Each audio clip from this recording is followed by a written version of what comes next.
আমন্ত্রণ জানাচ্ছি কুকিং ভিডিওর নতুন একটি এপিসোড দেখার জন্য। আজ তৈরি করব আলু দিয়ে গরুর কলিজা ভুনা। কিভাবে খুব সহজে গরুর কলিজা ভুনা করা যায় চলুন সেটাই দেখে নেই।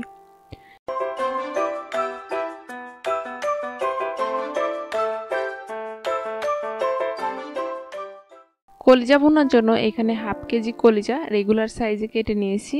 আর রান্নার পূর্বে কলিজাগুলোকে অবশ্যই ফুটন্ত গরম পানি দিয়ে ধুয়ে নিতে হবে। আর এখানে নিয়েছি 250 গ্রাম আলু। আলুগুলোকে পরিষ্কার করে ধুয়ে ছোট সাইজে কেটে নিয়েছি। এই আলুগুলো দিয়েই কলিজা ভুনা করব। আলুগুলোকে একটা মিক্সিং বোলে নিয়ে নিচ্ছি আর দিচ্ছি হাফ চা চামচ লবণ। লবণটা দিয়ে আলুগুলোকে মেখে নিতে হবে, এতে আলু থেকে এক্সট্রা পানিটা ঝরে যাবে। এজন্য অপেক্ষা করব 8 থেকে 10 মিনিট। 10 মিনিট পর চুলায় একটা প্যান বসিয়ে দিয়ে দিচ্ছি 1 টেবিল চামচ সয়াবিন তেল। তেলটা হালকা গরম হলেই আলুগুলোকে দিয়ে দিতে হবে। বারবার নেড়েচেড়ে আলুগুলোকে ভেজে নিতে হবে। ভাজতে ভাজতে যখন দেখবেন আলুগুলো হালকা বাদামি হয়ে আসছে তখনই তেলটা ঝরিয়ে তুলে নিতে হবে।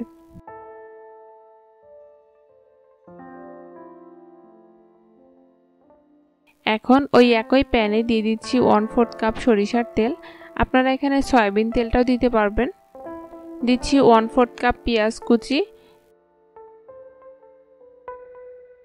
পেঁয়াজগুলোকে হালকা ভাজা হলেই দিয়ে দিচ্ছি 2 টুকরো দারচিনি, একটা তেজপাতা, 4-5টা ছোট এলাচ, একটা বড় এলাচ। সবকিছুকে হালকা হাতে নেড়ে দিতে হবে।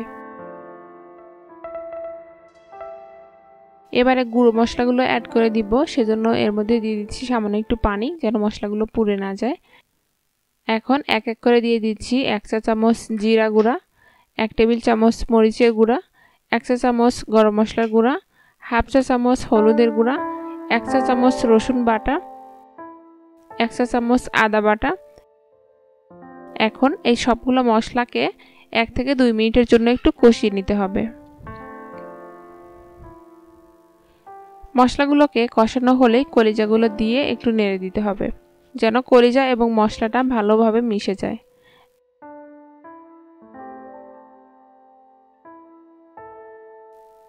এর মধ্যে দিয়ে দিচ্ছি সামান্য একটু পানি। এই পানিটা দিয়েই কলিজাটাকে কষিয়ে নিব।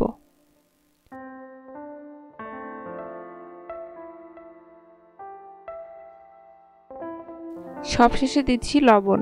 লবণটা অবশ্যই স্বাদ বুঝে দিবেন। এভাবেই কলিজাগুলোকে ততক্ষণ কষাবো যতক্ষণ পর্যন্ত এর পানিটা টেনে না আসে।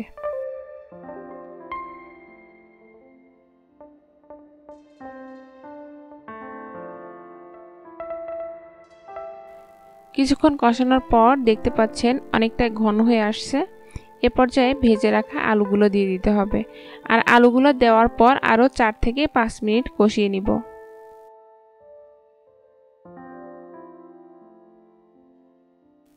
পাঁচ মিনিট কষানোর পর দেখতে পাচ্ছেন পানিটা একদম টেনে আসছে। এ পর্যায়ে 1/4 কাপ গরম পানি দিয়ে দিচ্ছি, এতেই আলু এবং কলিজাটা একদম সিদ্ধ হয়ে যাবে।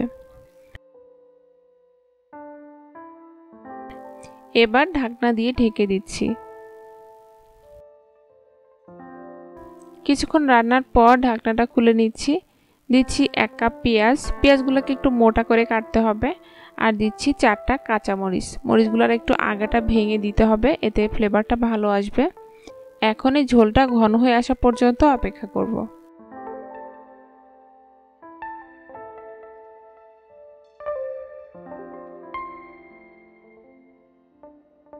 কিছুক্ষণ রান্নার পর ঝোলটা ঘন হয়ে আসছে। এবার চুলা থেকে নামিয়ে নিব। ব্যাস তৈরি হয়ে গেল আমার আজকের রেসিপি। এতক্ষণ সাথে থাকার জন্য অনেক অনেক ধন্যবাদ।